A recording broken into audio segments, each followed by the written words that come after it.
सो आज हम करने वाले हैं हमारे chapter number 2 inverse trigonometric functions की एक्सरसाइज 2.1। तो इससे पिछले वीडियो में ही हमने इसका इंट्रोडक्शन कवर किया था, लेकिन वो इंट्रोडक्शन नहीं था, वो समझ लीजिए कि पूरा चैप्टर नंबर 2 था। सारे कॉन्सेप्ट हम पिछले ही वीडियो में समझ चुके हैं। इसकी लिंक आपको डिस्क्रिप्शन बॉक्स में मिल जाएगी। और ध्यान रखिए, अगर इंट्रोडक्शन वीडियो आपने देख लिया तो आप समझ लीजिए चैप्टर नंबर 2 आपके लिए पूरा खत्म। तो चलिए क्लास को शुरू करेंगे। हम करने वाले हैं आज की क्लास में एक्सरसाइज 2.1 और पूरी खत्म कर देंगे आज की ही क्लास में, ठीक है। तो चलिए शुरू करते हैं। सबसे पहले यहाँ पर हमने लिया है क्वेश्चन नंबर 1। और ध्यान रखिए कि अगर आपको वीडियो पसंद आता है तो वीडियो को लाइक जरूर करना है, और चैनल को अगर सब्सक्राइब नहीं किया तो सब्सक्राइब जरूर करना है, ठीक है। यहाँ पर क्वेश्चन नंबर 1 में हमको क्या बोला जा रहा है, फाइंड द प्रिंसिपल वैल्यूज। तो प्रिंसिपल वैल्यू ब्रांच जो है यही हमने समझा है हमारे इंट्रोडक्शन वीडियो में। और यहाँ पर हमको ये जो फंक्शन दिया हुआ है इसकी प्रिंसिपल वैल्यूज हमको फाइंड करना है। तो सबसे पहले देखिए, अब पहला क्वेश्चन है तो मैं बिल्कुल इसको आराम से समझाऊंगी कि अगर इस तरीके के क्वेश्चन एग्जाम में आते हैं तो आपको इसको लिखना कैसे है। क्योंकि देखिए बोर्ड्स एग्जाम में आपका शॉर्टकट नहीं चलेगा जब तक आप पूरे तरीके से उसको लिखेंगे नहीं, जो उसका लिखने का तरीका है, स्टेप्स नहीं लिखेंगे, मार्क्स कटेंगे, राइट। तो चलिए देखिए, सबसे पहले हमने लिया लेट y इक्वल टू आपका साइन इनवर्स -1/2, ठीक है, ओके। और एक चीज और मैं यहां पर आपको समझा देना चाहती हूँ स्टार्टिंग में ही, क्योंकि अभी हमारी क्लास स्टार्ट ही हुई है। देखिए साइन इनवर्स x और साइन x का इनवर्स ये दोनों अलग अलग चीजें हैं, इक्वल नहीं है, इस चीज का ध्यान रखिएगा। अगर इसकी बात करें तो ये साइन का इनवर्स है, मतलब साइन x की डिग्री -1। तो अगर हम इसको लिखें तो चाहें तो हम इसको इस तरीके से भी लिख सकते हैं। समझ गए बात को। तो ये जो दोनों चीजें हैं ये अलग अलग है। साइन इनवर्स एक्स एक अलग चीज है और साइन एक्स की डिग्री -1 एक अलग चीज है, वो रेसिप्रोकल है, ठीक है। तो यही चीज हर ट्रिग्नोमेट्रिक रेशियो के लिए अप्लाई होगी। साथ ही एक चीज और यही कहीं समझ ही लो कि देखो हमको ये चीज पता है कि हमारा अगर साइन -θ है तो ये माइनस साइन थीटा होता है, ठीक है। और भी सारे ट्रिग्नोमेट्रिक हैं, साइन हो गया आपका, कोसेक हो गया, ठीक है, कोसेक -θ हो गया तो ये माइनस कोसेक थीटा हो जाएगा, ठीक है। टेन की बात करो, आप कोट की बात करो, तो इन सभी में -θ पर हमको माइनस तो मिलता ही है, -tan θ, और ये हो जाएगा -cot θ। लेकिन आपके दो ट्रिग्नोमेट्रिक रेशियो ऐसे होते हैं, cos -θ पॉजिटिव cos θ होता है, और sec -θ भी, ऑब्वियसली cos और sec एक दूसरे के रेसिप्रोकल हैं, तो sec -θ पॉजिटिव sec θ होता है। तो जब भी आप ये वाले जो क्वेश्चन करेंगे ना, तो यहां पर आपको ध्यान देना है, अगर माइनस साइन आया है तो कॉस और सेक को बहुत ध्यान से करना है। अब किस चीज का ध्यान रखना पड़ेगा वो हम क्वेश्चन करेंगे तो आपको क्लियर हो जाएगा। तो ये चीज तो आपको क्लियर ही है कि ये पॉजिटिव ये नेगेटिव रहेंगे नेगेटिव के साथ, लेकिन कॉस और सेक की बात करें तो कॉस -θ और सेक -θ पॉजिटिव ही निकलते हैं, ठीक है। अब इसको मैं हटा देती हूँ, क्योंकि देखो ये चीज तो आप क्लास 11th में भी बहुत ही डिटेल में पढ़ चुके हैं, मैंने आपको पढ़ाया है। चलिए इतना समझ में आ गया। सबसे पहले let y equal to this, इसके बाद y इक्वल टू ये हो गया साइन इनवर्स। अब देखिए अभी मैंने आपको क्या बताया कि यहां पर क्या है, -1/2। तो माइनस तो आप अभी एज इट इज रहने दो। इस तरह के क्वेश्चन में हमेशा ध्यान रखो कि यहां अगर साइन इनवर्स है तो ये जो वैल्यू है ये अपने को किसकी लेनी है, साइन की ही लेनी है। मतलब ब्रैकेट के अंदर किसी 30 पर होती है तो ये हो जाएगा आपका π/6, ठीक है। तो यहां पर हमने लिख लिया साइन π/6, ठीक है। अब ये माइनस साइन हम थीटा के साथ ले जाते हैं, क्योंकि हमको पता है कि साइन -θ माइनस साइन थीटा होता है, माइनस कहीं नहीं जा रहा है, यहाँ पर माइनस तो रहेगा ही रहेगा। सो यहाँ पर हम ये करके देख लेते हैं। तो यहाँ पर ये हो गया y equal to sine inverse, और ये हो जाएगा साइन -π/6। बात वही है, साइन -θ माइनस साइन थीटा, अलग तो कुछ नहीं है, ठीक है। रिजल्ट तो ये दोनों सेम ही है। अब हमको ये देखना है कि हम ये आंसर कर सकते हैं कि नहीं। ये किस पे डिपेंड करेगा, इसकी रेंज पर। तो ये अभी हमने पिछले वीडियो में समझ कर आए हैं कि सभी के सभी जो हमारे इनवर्स ट्रिग्नोमेट्रिक फंक्शंस हैं उनका डोमेन और रेंज क्या है। तो हम यहाँ पर लिखेंगे रेंज ऑफ साइन इनवर्स, ये क्या होती है आपकी, क्लोज इंटरवल -π/2 to π/2। तो सीधी सी बात है कि ये जो -π/6 है ये इसके बीच में आएगा ही आएगा। अब देखो अगर आपको कंफ्यूजन है, कुछ बेसिक चीज़ें क्लियर नहीं है, तो आप क्या करो, ये रेडियन में है, आप इसको डिग्री में कन्वर्ट कर लो और देख लो कि इनके बीच में आ रहा है कि नहीं। अब ये पहला क्वेश्चन है इसलिए मैं आपको कन्वर्ट करके बता रही हूँ, लेकिन आगे के जो क्वेश्चन रहेंगे आप इस चीज़ की आदत डालिए कि आप रेडियन में अगर देखें तो आप पहचान जाएं कि हाँ ये इसके बीच आ रहा है या नहीं। तो पहला क्वेश्चन इसलिए बता रही हूँ, ध्यान दो, ये हो जाएगा -90 से 90 के बीच में सारी वैल्यू, ठीक है, और 90 भी इंक्लूड है और ये भी इंक्लूड है। अब ये क्या है आपका -π/6, -π/6 का क्या मतलब हो गया आपका -30। अब आप खुद देखिए कि जो -30 है ये 90 -90 और 90 के बीच में आएगा कि नहीं, ऑब्वियसली आएगा, ठीक है। -π/2 से π/2 के बीच में -π/6 तो आना ही है। ओके, सो इस तरीके से आप चाहो तो देख सकते हो, ठीक है। तो ये हो गया। सो यहाँ पर आपका जो डायरेक्ट आंसर है ये क्या हो जाएगा, y = -π/6। आप ये आंसर कर सकते हो, क्यों, क्योंकि ये जो -π/6 है ये इससे बिलोंग कर रहा है, तो दिस बिलोंग्स टू -π/2 टू π/2। लीजिए खत्म, ठीक है। तो हालांकि ये बहुत ही सिंपल सा क्वेश्चन था, छोटा था, बट क्योंकि पहला क्वेश्चन था, लिखने का क्या तरीका होना चाहिए ये हमको आना चाहिए बोर्ड्स एग्जाम के हिसाब से, ठीक है। तो पहला क्वेश्चन होता है खत्म, चलते हैं नेक्स्ट पे। सो नेक्स्ट क्या है, cos इनवर्स √3/2। ध्यान दो ये cos है और क्योंकि यहाँ नेगेटिव साइन नहीं है तो कोई दिक्कत नहीं है, आराम से सॉल्व करो, लेकिन नेगेटिव साइन आए तो बिल्कुल चौकन्ने हो जाओ, ठीक है। तो ध्यान से करना उस चीज को। चलो यहाँ पर देखते हैं, सबसे पहले वही बात है कि लेट y = हमने लिया हमारा cos इनवर्स √3/2। अब √3/2 ये होता है cos 30 की वैल्यू, 30 मतलब π/6, तो ये हो जाएगा y = cos inverse cos π/6, right. अब हमको ये देखना है कि हम इसका ये π/6 आंसर कर सकते हैं या नहीं, क्योंकि देखो ये cos इनवर्स है, ये cos है, दोनों बैलेंस हो जाएंगे एक दूसरे से। तो ये जो π/6 है ये हम आंसर कर सकते हैं कि नहीं, तो ये किस पे डिपेंड करेगा, cos इनवर्स की रेंज पे। तो इस क्वेश्चन को फटाफट से कर लेते हैं, सिंपल सा है। तो रेंज ऑफ cos इनवर्स की रेंज क्या होती है अपनी, क्लोज इंटरवल 0 to π, यानी 0 से लेके 180 तक। और हमको ये चीज पता है कि 0 और 180 के बीच में आपका 30 तो आना ही आना है, तो बात ही खत्म हो गई। इसलिए यहां पर हम लिख देंगे y = आपका π/6, this belongs to 0 to π। Okay, खत्म बात। और आप चाहो तो देखो ये रेंज ऑफ cos इनवर्स भी लिख सकते हो, चाहो तो आप प्रिंसिपल वैल्यू ब्रांच भी लिख सकते हो, क्योंकि क्वेश्चन में हमको यही बोला गया कि प्रिंसिपल वैल्यूज फाइंड करो। तो आप यहां पर ये भी लिख सकते हो, इस रेंज की जगह पे आप लिख सकते हो principal values of cos inverse. समझ गए, principal values of cos inverse is this. तो ये जो है ये इसको बिलोंग कर रहा है, इसलिए ये आपका आंसर हो जाएगा। ओके, खत्म। चलते हैं अगले क्वेश्चन पे। सो नेक्स्ट क्वेश्चन है अपना cos इनवर्स 2, ठीक है, तो इसको भी करते हैं वही सेम तरीका। So let y = cosec inverse, ठीक है। अब हमको ये देखना है कि यहाँ cosec इनवर्स है, तो ये जो वैल्यू हमको देखना है ये cosec की ही देखना है। तो हमको ये चीज पता है कि ये है आपकी cosec 30 की वैल्यू, cosec 30 मतलब रेडियन में π/6, तो यहाँ पर बस वही लिख देंगे y = ये अपना cosec इनवर्स और यहाँ पर आ जाएगा आपका cosec π/6, राइट। अब सीधी सी बात है कि ये आपका आंसर हो सकता है, लेकिन कब, जब ये इसकी रेंज में आए, मतलब इसकी प्रिंसिपल वैल्यूज जो हैं उनसे इसको बिलोंग करना चाहिए। तो cosec की रेंज क्या थी हमारी, या फिर principal values of cosec inverse.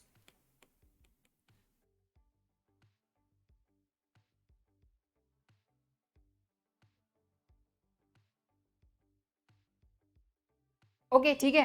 सो ये प्रिंसिपल वैल्यू ब्रांच होती है cosec इनवर्स की। तो आप देख लो, देखो 0 तो ये है नहीं, क्योंकि 0 को ऑब्वियसली माइनस करेंगे, क्योंकि cosec जो है 0 पर डिफाइन नहीं होता, तो 0 को हमने माइनस कर दिया, कल हमने समझा ही था पिछली क्लास में, ठीक है, ये सारी चीज। तो π/6 0 तो है ही नहीं। अब -π/2 से π/2 के बीच में ऑब्वियसली π/6 यानी -90 से 90 के बीच में आपका 30 तो आना ही है। तो सीधी सी बात है, आपका आंसर हो जाएगा π/6। तो यहाँ पर लिखेंगे y = आपका π/6, और चाहो तो इस तरीके से लिख सकते हो कि दिस बिलोंग्स टू -π/2 टू π/2, और इसमें से अपन माइनस कर देंगे 0, क्योंकि 0 पर ये डिफाइन नहीं होता, राइट। तो इस तरीके से आप देख लो, इस तरीके से आपको प्रॉपर तरीके से जो क्वेश्चन है एग्जाम में उनको लिखना है। और एक चीज और, अगर नोट कर रहे हैं तो अच्छी बात है, नहीं कर रहे हैं तो चिंता नहीं करना है, ठीक है। इन सभी के नोट जो है ये आपको मिल जाएंगे, ठीक है। चलिए आगे बढ़ते हैं अगले क्वेश्चन पे। सो क्वेश्चन नंबर 4 आपका क्या है, tan इनवर्स -√3। सो यहाँ पर सबसे पहले तो लेट y = अपना tan इनवर्स -√3, राइट। अब tan minus theta minus tan theta ही होता है, तो कोई इतनी चिंता वाली बात नहीं है। y = हमने लिया यहाँ पर tan inverse minus sine as it is. √3 value जो होती है 10 की, ये कब होती है, क्योंकि देखो सीधी सी बात है, यहाँ 10 है तो यहाँ पर भी 10 लाना पड़ेगा, तो 10 60 पर होती है। 60 की बात करें तो रेडियन में हो जाएगा ये π/3, तो ये हो जाएगा आपका 10 π/3, राइट। अब सीधी सी बात है -10 थीटा, तो 10 - थीटा हो सकता है, ठीक है, तो माइनस को हम थीटा के पास ले जाएंगे। अब क्यों ले जाएंगे, क्योंकि 10 - थीटा -10 थीटा ही होता है, मतलब माइनस यहाँ पर रहेगा, कहीं जाता नहीं है, ठीक है।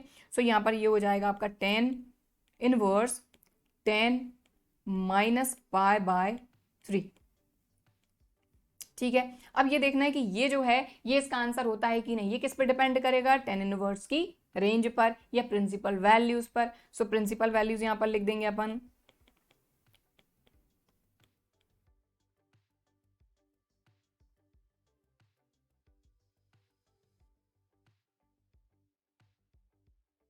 Okay.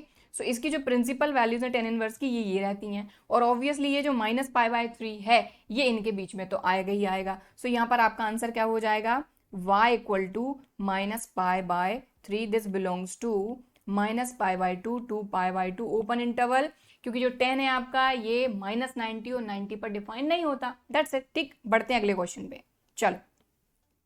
So next question, question number 5, यहाँ पर भी इसकी वैल्यू फाइंड करना है, लेकिन अब ध्यान दो, यहाँ कॉस है और अंदर माइनस है, तो यहाँ पर माइनस थीटा के पास हम नहीं ले जाएंगे, क्योंकि cos minus theta positive cos theta होता है, मतलब ये माइनस जो है ये गायब हो जाएगा आपका, इस माइनस का आपको यूज करना है, ठीक है। सो यहाँ पर देखो, सबसे पहले तो वही y इक्वल टू आपका कॉस इनवर्स -1/2। अब हमको ये देखना है कि 1/2 कॉस की कितने थीटा पर वैल्यू होती है, हमको पता है 60 पर होती है, 60 को रेडियन में बोलेंगे तो π/3। सो यहाँ पर y इक्वल टू आपका ये cos inverse as it is है। अब देखो ये इस तरह का पहला क्वेश्चन, इसलिए ध्यान से समझो, ठीक है। तो यहाँ पर ये जो माइनस है ये एज इट इज आप रहने दो, यहाँ पर आप लिखो कॉस π/3, कॉस 60 पर 1/2 वैल्यू होती है कॉस की, ठीक है। अब इसके बाद आगे बढ़े तो इस माइनस का कुछ ना कुछ करना पड़ेगा। हम इस माइनस को यहां ले नहीं जा सकते, क्यों नहीं ले जा सकते, मैंने अभी आपको बताया कि cos - theta positive cos theta होता है, तो ये वाली कंडीशन तो सेटिस्फाई नहीं होगी ना, ठीक है। तो यहां पर हम क्या करेंगे, यहां पर हम करेंगे क्वाड्रेंट का यूज। हम देखेंगे कि कौन से क्वाड्रेंट में cos नेगेटिव होता है और वहां से इसको चेंज कर लेंगे, ठीक है। सो यहां पर मैं जो है क्वाड्रेंट बना के आपको थोड़ा सा समझा देती हूँ, ठीक है। तो देखो पहले क्वाड्रेंट में तो हमारे सारे के सारे पॉजिटिव होते हैं, अरे यार क्या हो रहा है, एक मिनट। यहाँ पर पहले क्वाड्रेंट में ऑल पॉजिटिव, सेकंड में अपना साइन और कोसेक पॉजिटिव, ठीक है, और थर्ड वाले में अपना टेन और कॉट पॉजिटिव, फोर्थ वाले में कॉस और इसका रेसिप्रोकल सेक पॉजिटिव। हमको देखना है कॉस नेगेटिव कहाँ रहेगा, तो कॉस यहाँ पर नेगेटिव रहेगा और यहाँ पर नेगेटिव रहेगा, ठीक है। तो अब देखो यहाँ पर आएगा आपका π/2 प्लस थीटा और आएगा π - थीटा, यहाँ पर आएगा पाई प्लस थीटा और आएगा 3π/2 माइनस थीटा, यहाँ पर आएगा 3π/2 प्लस थीटा और आएगा आपका 2π माइनस थीटा। समझ गए बात को। लेकिन अब एक चीज का और ध्यान दो आप, क्या कि इस कॉस को हमको कॉस ही रखना है, चेंज नहीं करना, क्योंकि हमको पता है कि 90 प्लस 90 माइनस पे कॉस साइन में चेंज हो जाएगा, ठीक है। 270 प्लस 270 माइनस यानी 3π/2 प्लस 3π/2 माइनस पे भी आपका कॉस साइन में चेंज हो जाएगा। कहने का मतलब या तो पाई माइनस थीटा में काम करो या फिर आपका पाई प्लस में काम करो, इन दोनों में से किसी एक में काम करना पड़ेगा, ठीक है। लेकिन अब हम चूज किसको करेंगे, चूज उसको करेंगे जिससे कि हमको इसकी रेंज मिल सके। तो देखो मैं दोनों चीज आपको यही पैरेलली समझाती हूँ, ध्यान से देखो कि दोनों चीजों में से हम एक चीज चूज क्यों करेंगे। देखो y इक्वल टू ये हो गया कॉस इनवर्स, ठीक है, माइनस कॉस थीटा आपको सेकंड क्वाड्रेंट में मिलेगा, तो यहां पर मैंने इसको लिखा कॉस पाई माइनस, क्योंकि सेकंड क्वाड्रेंट में 180 माइनस है, तो पाई माइनस और अपना थीटा क्या है π/3। अब एक चीज ध्यान दो, इसको अगर आप सॉल्व करोगे तो आप वापस से आपको यही मिलेगा, cos 180 minus theta minus cos theta होता है, सेकंड क्वाड्रेंट में अपना कॉस नेगेटिव रहता है। दूसरी चीज क्योंकि 180 माइनस इसलिए कॉस कॉस ही रहेगा, चेंज नहीं होगा, ठीक है। तो ये हो गया। और दूसरी चीज हम क्या कर सकते हैं, दूसरी चीज भी मैं यहीं पर लिख देती हूँ पैरेलली, आप चाहो तो ये भी लिख सकते हो cos inverse cos pi plus π/3, ठीक है। अब देखो इसको सॉल्व करते हैं, तो ये हो गया आपका कॉस इनवर्स, ये हो जाएगा कॉस 3π माइनस पाई, ये हो जाएगा 2π/3, और यहाँ हो जाएगा y equal to cos inverse cos 3π plus pi, ये हो जाएगा 4π/3, ठीक है। ये दोनों चीजें मैं आपको करके बता रही हूँ कि ये आपका सेकंड क्वाड्रेंट है, यहाँ पर कॉस आपका नेगेटिव है, ये आपका थर्ड क्वाड्रेंट है, यहाँ पर आपका कॉस नेगेटिव है, क्योंकि हमको तो नेगेटिव चाहिए ना, ये माइनस साइन, तो नेगेटिव चाहिए तो माइनस से माइनस तभी तो बैलेंस हो पाएगा। तो यहाँ पर और यहाँ पर दोनों जगह मैं आपको ये पैरेलली काम करके बता रही हूँ, ठीक है। अब आप एक चीज देखो कि ये जो 2π/3 ये आपका तभी आंसर हो सकता है जब इसकी रेंज में आए, और ये 4π/3 तभी आंसर में आ सकता है जब कॉस इनवर्स की रेंज में आए। अब सीधी सी बात है, कॉस इनवर्स की रेंज क्या होती है, क्लोज इंटरवल 0 to π, ठीक है। तो रेंज ऑफ कॉस इनवर्स ये क्या होती है आपकी 0 to π क्लोज इंटरवल। अब आप खुद देख लो कि ये इस रेंज में आएगा या ये, क्योंकि देखो अगर इसको आप सॉल्व करोगे तो 3 से आप 4 में डिवाइड करोगे तो 1 पॉइंट समथिंग पाई आएगा, मतलब पाई से ज्यादा, क्योंकि ये तो पाई है ना, 1 पाई। अब 1 पॉइंट समथिंग पाई मतलब इसके बाहर चले गई बात, तो इसलिए ये वाला जो है थर्ड क्वाड्रेंट में हम काम नहीं करेंगे। तो इस तरीके से आपको दोनों चीजें नहीं करनी है, ठीक है। रफली अगर करके देखना चाहो तो कर सकते हो, हालांकि जब इतने क्वेश्चन कर लोगे तो अपने आप आपको आइडिया लग जाएगा कि कौन से क्वाड्रेंट में हमारा काम बन रहा है, ठीक है। सो इस चीज को मैं हटा रही हूँ, इसलिए समझ गए बात को। अब आप देख लो यहाँ पर कि ये जो 2π/3 है, ऑब्वियसली 3 से आप डिवाइड करोगे तो यहाँ पर जो है 1 से कम ही आएगा, यानी इसके अंदर ही जो 2π/3 है ये लाई करेगा, ठीक है। इसीलिए इसको अपन यहाँ शिफ्ट कर देते हैं, ठीक है। और इसीलिए अपन यहाँ पर लिख देंगे कि y इक्वल टू 2π/3 जो है ये आपका आंसर हो जाएगा, क्योंकि ये बिलोंग कर रहा है कॉस इनवर्स की रेंज क्लोज इंटरवल 0 to π को। समझ गए ना बात भाई। 4π/3 जो है अगर आप इसमें डिवाइड करते हो तो 3 1s are 3, ठीक है। कितना बचा, 1 बचा, डेसिमल लगा को 0 बढ़ाओगे 3 3s are 9, तो 1.3 पाई। और सीधी सी बात है 1.3 पाई से तो बड़ा ही है ना, तो इसके बाहर जा रहा था, इसलिए हमने इसको नहीं लिया, रेंज में आना चाहिए। तो बस इस तरीके से 2π/3 जो है ये आपका आंसर हो जाएगा। ध्यान से देख लो एक बार और इस क्वेश्चन को, क्योंकि इस तरह के क्वेश्चन में ज्यादातर गलतियां होती हैं, क्योंकि कॉस वाला जो है ये नेगेटिव जब भी रहेगा तब कॉस और सेक में, तब ध्यान से करना है। ये माइनस साइन अपन को रखना है और इसको क्वाड्रेंट की हेल्प से ही इसको अपने को सॉल्व करना है। तो हमने देखा कॉस नेगेटिव कहाँ होता है, यहाँ होता है और यहाँ होता है। हमने यहाँ पर काम किया क्योंकि यहाँ पे काम करने पे जो भी वैल्यू आ रही थी वो हमारी रेंज में आ रही थी, दैट्स इट, ठीक है। तो चलिए चलते हैं अगले क्वेश्चन पे। अब आ गया tan इनवर्स 1, इसको फटाफट से निपटाएंगे। ये हो जाएगा y equal to tan inverse, ये -10 की वैल्यू 1 कब होती है आपको पता है, π/4 पर, तो यहाँ आ गया आपका tan π/4। अब हमको पता है tan minus theta minus tan theta होता तो कोई दिक्कत नहीं है, y इक्वल टू ये हो जाएगा आपका tan इनवर्स, और इसका थीटा के पास माइनस भेज देंगे तो -π/4, ठीक है। अब हमको बस इतना देखना है कि ये जो -π/4 है ये इसकी रेंज में आ रहा है कि नहीं। तो tan की जो रेंज है ये है ओपन इंटरवल -π/2 to π/2, ठीक है। रेंज ऑफ tan इनवर्स ये क्या है, ओपन इंटरवल -π/2 to π/2, और सीधी सी बात है कि ये जो -π/4 है ये इसकी रेंज में तो आ ही रहा है, इसके बीच में आ रहा है, तो दैट्स इट, ये हो जाएगा y इक्वल टू -π/4 जो कि बिलोंग कर रहा है ओपन इंटरवल -π/2 to π/2, और ये आ गया आपका आंसर, ठीक है। तो इससे पिछला क्वेश्चन में हमने थोड़ा इसलिए टाइम लिया ताकि आप समझ सकें। ओके चलिए बढ़ते हैं अगले क्वेश्चन पे। क्वेश्चन नंबर 7, तो यहाँ पर क्या है, सेक इनवर्स है, माइनस साइन तो नहीं है, टेंशन फ्री हो जाओ। चलो अब आराम से इसको करो। तो let y equal to sec inverse. अब ये 2/√3 है, ये सेक की कितने थीटा पर वैल्यू होती है आपकी 30 पर, 30 मतलब सेक π/6, तो ये हो जाएगा आपका सेक π/6, राइट। अब हमको ये देखना है कि ये जो π/6 है ये इसकी रेंज में आ रहा है कि नहीं, ये हमको देखना है। तो आप सबसे पहले सेक की रेंज देख लो, सेक इनवर्स, या फिर एक minute, range of sec inverse या फिर principal values of sec inverse, तो ये हो जाएगा रेंज ऑफ सेक इनवर्स, तो ये हो जाएगा आपका देखो क्लोज इंटरवल 0 to π, और माइनस करेंगे इसमें से π/2। अब इसको हम क्यों माइनस करेंगे, क्योंकि हमको पता है कि जो सेक है ये π/2 पर डिफाइन नहीं होता है, ठीक है। अब आप एक चीज देख लो, ये π/6 जो है ये π/2 तो है नहीं। अब सिर्फ हमको इतना देखना है कि ये जो π/6 है ये 0 और 180 के बीच में आता है कि नहीं, तो ऑब्वियसली 30 0 और 180 के बीच में तो आना ही है, तो ये तो सिंपल सी बात है, तो बात ही खत्म हो गई। ये आंसर आ गया y equal to π/6 which belongs to close interval 0 to π minus π/2, that's it. तो ये आ गया आपका आंसर। तो कुछ क्वेश्चन तो बड़े ही आसान है, हालांकि क्वेश्चन सारे ही आसान है, एक बार आप समझ लो आराम से हर तरह के क्वेश्चन ऐसे जो हैं ये आप कर लोगे। चलो आगे बढ़ेंगे नेक्स्ट क्वेश्चन पे, क्वेश्चन नंबर 8। तो यहाँ पर भी प्रिंसिपल वैल्यूज बताना है इसकी। ये कॉट है और ये √3 है। तो सबसे पहले लेट y इक्वल टू आपका आ गया कॉट इनवर्स √3। कॉट कितने की वैल्यू होती है? कॉट 30 की वैल्यू होती है। कॉट 30 मतलब π/6। ओके चलो, तो y इक्वल टू, अब सीधी सी बात है ये π/6 इसकी रेंज में आना चाहिए, तो कॉट की रेंज यहां पर लिखो आप,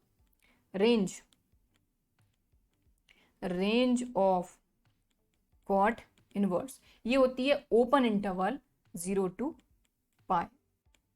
बात समझ गए? अब आप ये देख लो कि ये π/6 जो है ये इसके बीच में आएगा, किंतु ऑब्वियसली 30 जो है ये आपके 0 और π के बीच में तो आना ही है, तो बात ही खत्म हुई। चलो तो यहाँ पर डायरेक्ट आंसर आप कर सकते हो कि y इक्वल टू आपका π/6 which belongs to open interval 0 to π। तो ये क्वेश्चन 2 लाइन में खत्म हो गया। चलो बढ़ते हैं अगले क्वेश्चन पे। यहाँ पर क्या आ गया आपका cos इनवर्स -1/√2। देखो फिर से आया cos के साथ माइनस, तो क्वाड्रेंट का यूज करके सॉल्व करना है इसको। देखो ध्यान से, सबसे पहले वही लेट y इक्वल टू आपका cos इनवर्स -1/√2। अब cos की वैल्यू 1/√2 कितने थीटा पर होती है? तो हमको पता है π/4 पर, तो cos π/4। तो y इक्वल टू ये cos इनवर्स और माइनस रहने दो, सिर्फ 1/√2 को चेंज करो, तो ये हमने कर लिया cos π/4। भाई कोई दिक्कत?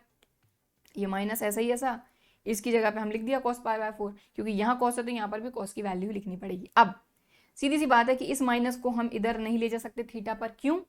क्योंकि cos minus theta equal to positive cos theta होता है, ठीक है, इसलिए हम नहीं ले जा सकते। तो फिर से हम क्वाड्रेंट देखेंगे और सेकंड क्वाड्रेंट में ही काम करेंगे, जैसा कि मैंने इससे पहले इसी तरह के क्वेश्चन में बता चुकी हूँ, ठीक है।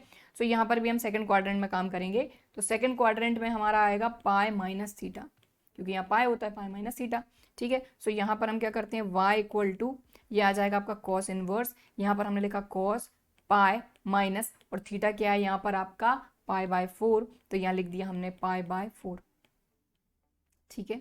ओके ओके समझ गया बात को। अब इसको आगे सॉल्व करेंगे तो ये हो जाएगा y इक्वल टू आपका cos inverse cos 4π minus pi, ये हो जाएगा 3π/4, ठीक है। अब आप ये देख लो कि cos इनवर्स की जो रेंज है उसमें ये 3π/4 आ रहा है कि नहीं। तो देखो अब ये जो रेंज वगैरह है ना कि सारे के सारे ट्रिग्नोमेट्रिक आपके इनवर्स ट्रिग्नोमेट्रिक फंक्शंस हैं, ये तो आपको अब तक बिल्कुल अच्छी तरीके से याद हो जाना चाहिए, क्योंकि ग्राफिकली हम समझ चुके हैं। तो ग्राफिकली कहीं ना कहीं हमारे दिमाग में चीज़ें बैठ जाती हैं कि हाँ यहाँ से यहाँ तक की वैल्यू ये थी, तो रटने की जरूरत है ही नहीं, ठीक है। तो ये जो cos इनवर्स की रेंज है ये हो जाएगी क्लोज इंटरवल 0 to π, और ऑब्वियसली हमको पता है कि 3π/4 जो है ये पाई से कम आएगी, क्योंकि 4 से जब आप 3 में डिवाइड करोगे यार तो आपको पता ही है कि ये 1 से तो कम ही आएगा, मतलब पाई से कम आएगा, ठीक है। सो यहाँ पर ऑब्वियसली ये रेंज में आ रहा है, तो यहाँ पर अपन लिखेंगे range of cos inverse x, ये क्या है आपकी क्लोज इंटरवल 0 to π, तो ये इसमें आ रहा है। तो y इक्वल टू 3π/4 जो है ये आपका आंसर हो जाएगा, which belongs to 0 to π। Okay समझ गया बात को। तो इस तरीके से ये वाला जो क्वेश्चन है ये भी हो गया, ठीक है। तो माइनस साइन cos और sec के साथ आए तो जो आगे क्वाड्रेंट है उनसे आपको सॉल्व करना है। चलते हैं अगले क्वेश्चन पे। सो यहाँ पर भी देखो ये cosec आया है और माइनस आया है, तो cosec minus theta minus cosec ही होता है, तो माइनस यहाँ पर कहीं नहीं जा रहा है, तो इसको तो बिल्कुल आराम से आप सॉल्व करो। तो सबसे पहले y इक्वल टू हमने ले लिया cosec, एक मिनट, cosec इनवर्स, और ये माइनस अपना एज इट इज। cosec की वैल्यू √2 कब होती है 45 पर, यानी π/4, तो cosec π/4, राइट। अब यहाँ पर आराम से अपन नेगेटिव साइन ले जा सकते हैं थीटा के पास, तो यहाँ cosec इनवर्स और यहाँ हो जाएगा आपका cosec और माइनस π/4। ऐसा क्यों कर रहे हैं हम, कॉस में क्यों नहीं कर रहे हैं और बाकी सब में क्यों कर रहे हैं? क्योंकि देखो जब आप इसको सॉल्व करोगे तो cosec माइनस थीटा आपको यही मिल रहा है, माइनस cosec थीटा। लेकिन cos के कंडीशन में क्या हो रहा है, जैसे कि यहां पर मैंने लिखा cos इनवर्स cos थीटा, ये है, ठीक है। और अगर मैंने इसको लिख दिया cos inverse cos minus theta, ठीक है, तो आपको ये बहुत अच्छे तरीके से पता है, क्लास 11th में भी हम पढ़ चुके हैं कि cos माइनस थीटा तो पॉजिटिव cos थीटा होता है, बट यहाँ तो माइनस आ रहा है ना, तो ये दोनों चीजें इक्वल नहीं है, इसलिए cos में हम क्वाड्रेंट का यूज करके उसको नेगेटिव साइन के साथ सॉल्व कर रहे हैं, मतलब वो माइनस ऐसे गायब तो नहीं हो सकता ना, राइट, इसलिए। और अगर बाकी की जो कंडीशन देखी जाए cos और sec को हटा के, तो अगर आप इसको सॉल्व करो आपको पता है cosec minus theta minus cosec ही होता है, तो ये दोनों जो आपकी स्टेप्स हैं ये इक्वल आ रही हैं, बट यहाँ पर अगर बात करेंगे तो ये दोनों इक्वल नहीं है, क्योंकि कॉस माइनस थीटा पॉजिटिव हो जाएगा, बट यहाँ नेगेटिव है, इसलिए नहीं कर रहे हैं। ठीक है, चलो इसको मैंने हटा दिया, अब इसको फटाफट से सॉल्व करते हैं। सो कॉसेक की जो रेंज है वो क्या है भाई अपनी, तो यहाँ पर लिख देते हैं,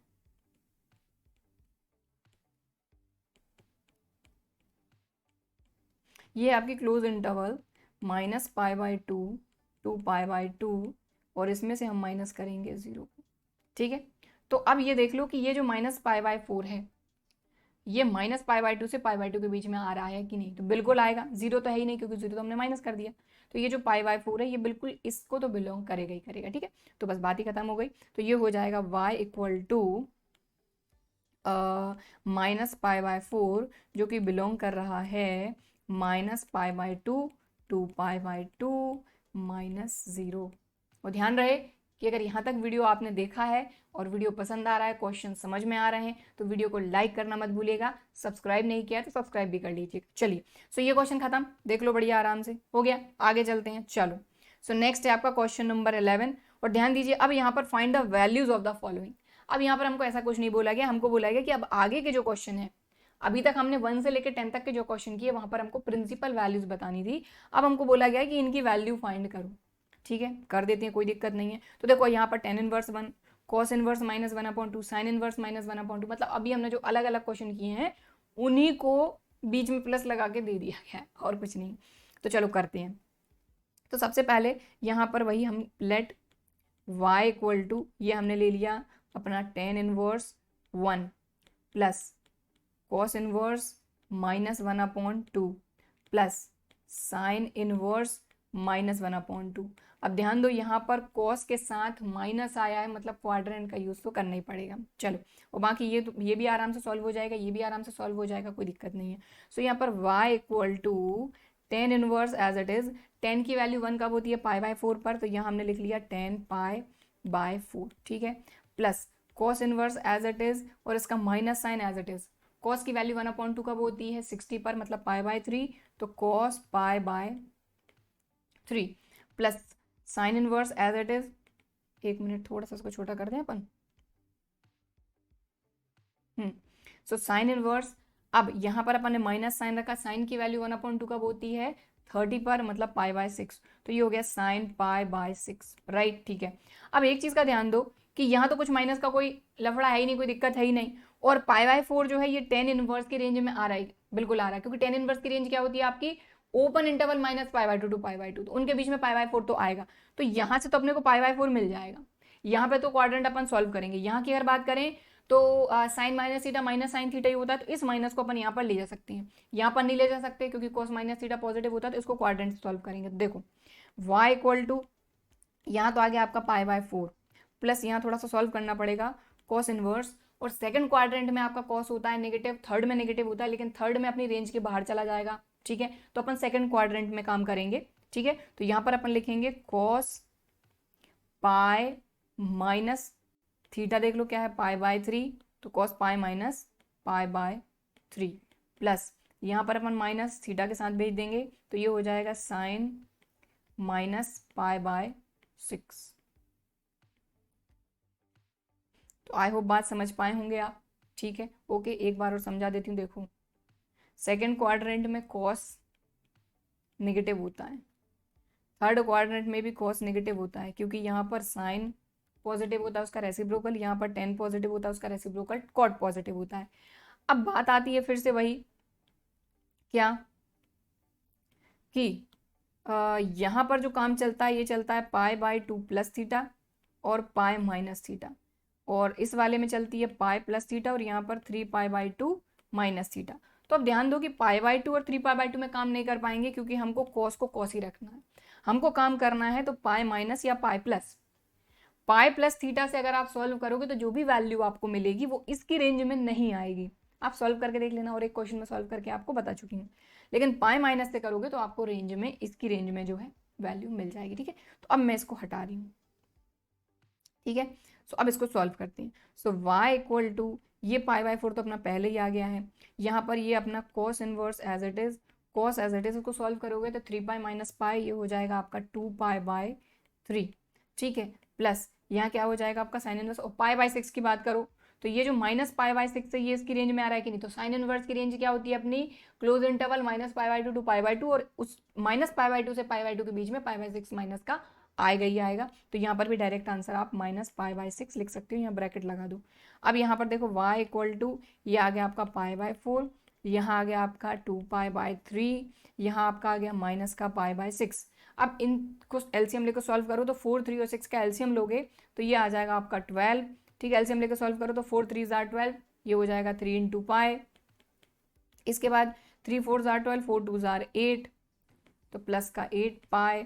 इसके बाद 6 2 जार 12, यहाँ आ जाएगा 2 पाई माइनस का।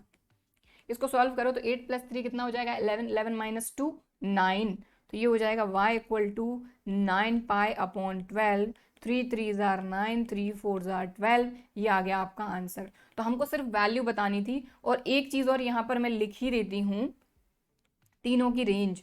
तो range of tan inverse x, range of आपका cos इनवर्स x, और आपका range of sine inverse x।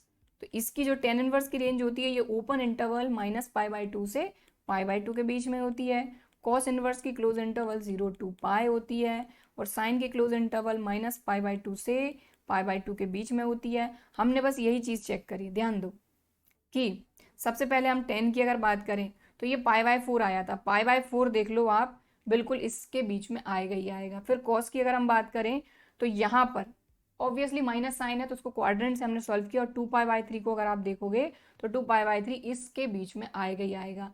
फिर साइन की बात करें तो माइनस पाई बाय 6 जो है ये इसमें आएगा ही आएगा। तो रेंज से ज़रूर हमको देखना है, बिना प्रिंसिपल वैल्यूज ब्रांच के जो है काम नहीं करना है। ठीक है, तो आंसर तो आपका आ गया, लीजिए ये आ गया 3 पाई बाय 4, दैट्स इट। ठीक है, चलिए चलते हैं अगले क्वेश्चन पे। So next question, question number 12, इसकी भी वैल्यू फाइंड करना है तो वीडियो पॉज करिए, सॉल्व करिए इस क्वेश्चन को। ठीक है, बाकी साथ साथ मैं भी कर रही हूँ। ठीक है, तो चलिए इसको सॉल्व करेंगे। तो यहाँ पर क्या हो जाएगा, लेट y इक्वल टू, ये हो जाएगा cos इनवर्स, अब 1/2 cos की कितने थीटा पर वैल्यू होती है 60 पर, मतलब पाई बाय 3, तो cos pi by 3 plus 2 sine inverse, sine की वैल्यू 1/2 कब होती है 30 पर, मतलब पाई बाय 6, तो ये हो गया साइन पाई बाय 6। ठीक है, अब y इक्वल टू, ऑब्वियसली हमको पता है कि ये जो पाई बाय 3 है ये इसकी रेंज में आएगा, इसकी रेंज क्या होती है क्लोज इंटरवल 0 टू पाई। ठीक, और साइन की रेंज में ये आएगा क्योंकि साइन की रेंज होती है close interval minus pi by 2 to pi by 2।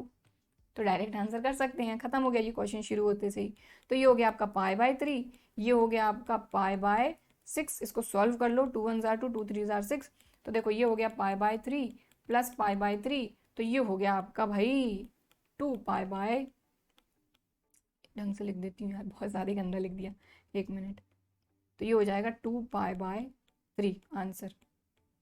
Okay, चले अगले क्वेश्चन पे, चलो भाई। सो अगला क्वेश्चन है अपना क्वेश्चन नंबर 13, क्या बोला जा रहा है, if sine inverse x equal to y then. अब देखो यहाँ पे हमको ऐसा कुछ बोला नहीं गया अलग से, हमको सिर्फ ऑप्शन देख के देखना है कि भाई यहाँ पर हमसे पूछा क्या जा रहा है। तो अगर साइन इनवर्स x जो है ये हमारा y है, तो यहाँ सभी जगह बीच में y है, मतलब y की वैल्यू क्या होगी। ठीक है, तो अब ध्यान दो, साइन इनवर्स x की अगर हम बात करें तो साइन इनवर्स x की रेंज बताओ आप। साइन इनवर्स x की रेंज आपको पता है माइनस पाई बाय 2 से पाई बाय 2, और क्लास 11th में इंटरवल्स बड़े ही डिटेल में मैंने आपको समझाए हैं। ठीक है, तो आई होप आपको समझ में आए होंगे। तो यहाँ पर बस वही काम चलेगा कि minus pi by 2 to pi by 2 close interval की अगर बात हो रही है, और यहाँ पर अगर साइन इनवर्स x जो है ये y है, और y को लेकर हमसे पूछा जा रहा है, तो क्लोज इंटरवल को हम इक्वल भी लगाते हैं। तब आप देख लो आपका ऑप्शन ये वाला कौन सा है, बस बात खत्म। तो यहाँ पर देखो माइनस पाई बाय 2 से पाई बाय 2, माइनस पाई बाय 2 से पाई बाय 2, और यहाँ पर देखो इक्वल भी लगा हुआ है, मतलब क्लोज इंटरवल। ठीक है, तो लेस देन के साथ इक्वल भी लगा होना चाहिए, जब इक्वल लगा होगा तभी जाके आपका क्लोज इंटरवल होगा। तो भाई आपका ये ऑप्शन जो है ये बी हो गया करेक्ट, दैट्स इट, इसमें कुछ था ही नहीं। आगे बढ़ेंगे अगले क्वेश्चन पे।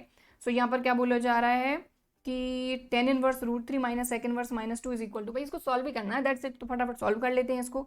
सो यहाँ पर हमने लिया y equal to tan inverse √3, value tan की कब होती है 60 पर, मतलब पाई बाय 3, तो tan पाई बाय 3 और माइनस सेक इनवर्स। अब देखो यहाँ पर जो सेक की वैल्यू आई है माइनस साइन के साथ आई है, मतलब फिर से क्वाड्रेंट का यूज करना पड़ेगा। तो यहाँ पर -2 है तो माइनस एज इट इज रहने दो। 2 की बात करें तो सेक 60 की वैल्यू रहेगी। 60 को हम अगर रेडियन में कन्वर्ट करें तो π/3, तो ये हो गया सेक π/3।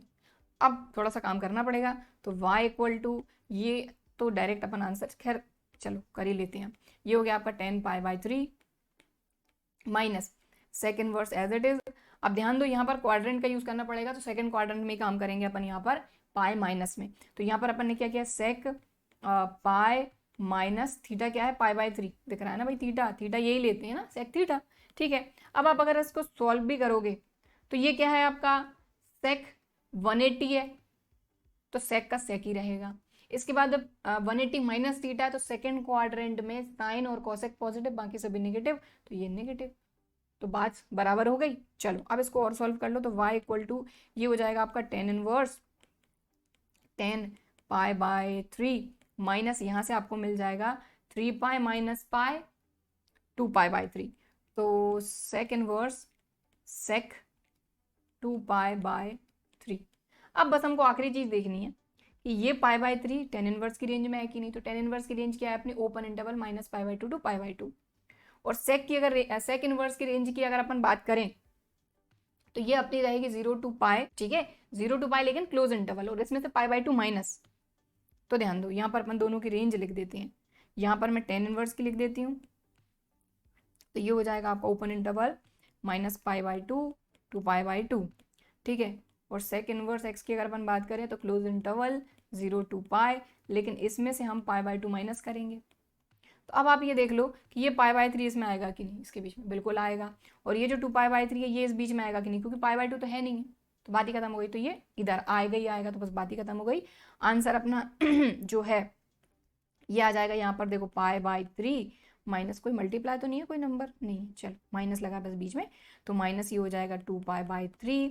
अब इसको एलसीएम लेकर सॉल्व करोगे तो ये आ जाएगा π - 2 π/3, तो ये तो बस बच्चों वाली कैलकुलेशन है, ये हो जाएगा माइनस का π/3। तो अब आप देख लो -π/3 आपको कहाँ दिखाई दे रहा है ऑप्शंस में, तो -π/3 बी। ओके ठीक है, तो इस क्वेश्चन के साथ ही जो है आपकी ये एक्सरसाइज होती है खत्म। तो इसमें टोटल 14 क्वेश्चन थे जिनको हमने आज की क्लास में खत्म कर लिया, और आपकी एक्सरसाइज 2.1 को भी खत्म कर लिया। तो आई होप कि सारे क्वेश्चन आपको समझ में आए होंगे और आज की क्लास में आपको मजा भी आया होगा। और अगर वीडियो पसंद आया तो ध्यान रखिए लाइक जरूर करना है, सब्सक्राइब जरूर करना है और शेयर जरूर करना है। तो चलिए फिर मिलते हैं अब हमारे अगले वीडियो में अगली एक्सरसाइज के साथ, तब तक के लिए बाय एंड थैंक यू।